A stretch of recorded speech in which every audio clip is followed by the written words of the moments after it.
নমস্কাৰ শিক্ষাগুৰুসকল, আপোনালোক সকলোকে মোৰ ইউটিউব চেনেল টিচাৰ্ছ কৰ্ণাৰলৈ পুনৰ এবাৰ স্বাগতম জনাইছোঁ।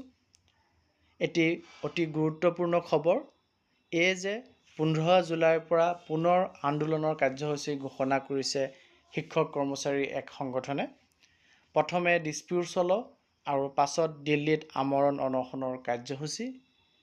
এই সম্পৰ্কে বিস্তাৰিতভাৱে জানিবলৈ ভিডিঅ'টি শেষলৈকে চাওক। চাই ভাল পালে লাইক এণ্ড শ্বেয়াৰ কৰক আৰু চেনেলটি যদি এতিয়াও ছাবস্ক্ৰাইব কৰা নাই কাইণ্ডলি ছাবস্ক্ৰাইব কৰক।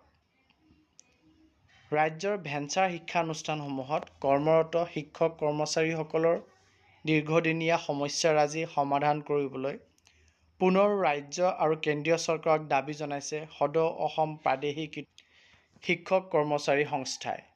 মহানগৰীৰ হেঙেৰাবাৰীত কালি অনুষ্ঠিত সংস্থাৰ এখন প্ৰতিনিধিত্বমূলক সাধাৰণ সভাত গ্ৰহণ কৰা সিদ্ধান্ত অনুসৰি 2017-18 চনৰ শিক্ষানুষ্ঠানৰ পদ প্ৰাদেশিকীকৰণ আইনখনৰ পূৰ্ণাংগ সংশোধন কৰি এই শিক্ষানুষ্ঠান আৰু শিক্ষক কৰ্মচাৰীসকলৰ লগতে 2013 আৰু 2021 চনত বাদ পৰি যোৱা শিক্ষক কৰ্মচাৰীসকলৰ পদ প্ৰাদেশিকীকৰণৰ বাবে চৰকাৰক পুনৰ দাবী জনোৱা হয়। এই সংক্ৰান্তত এসপ্তাহৰ ভিতৰতে সংস্থাৰ প্ৰতিনিধিয়ে শিক্ষামন্ত্ৰী ডাঃ ৰণোজ পেগু আৰু মুখ্যমন্ত্ৰী ডক্টৰ হিমন্ত বিশ্ব শৰ্মাক সাক্ষাৎ কৰাৰ চেষ্টা কৰিব।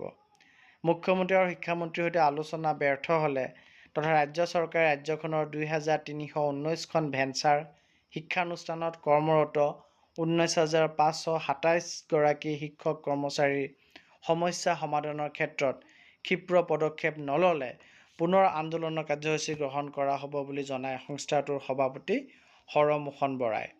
তেওঁ জনোৱা অনুসৰি ৰাজ্য চৰকাৰৰ সৈতে আলোচনা ফলপ্ৰসূ নহ'লে শিক্ষক কৰ্মচাৰীসকলে 15 জুলাইৰ পাছতে ডিছপুৰ চলো কাৰ্যসূচী হাতত ল'ব। ইয়াৰ পাছতেই নতুন দিল্লীত আমৰণ অনশন কাৰ্যসূচী পালন কৰিব।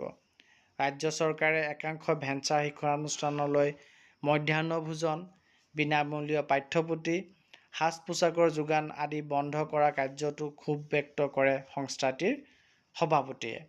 আনহাতে বিগত এসপ্তাহৰ ভিতৰত 3জনকৈ ভেঞ্চাৰ শিক্ষকে প্ৰাণ হেৰুওৱাৰ গভীৰ দুখ প্ৰকাশ কৰে সংস্থাৰ নেতৃত্বই।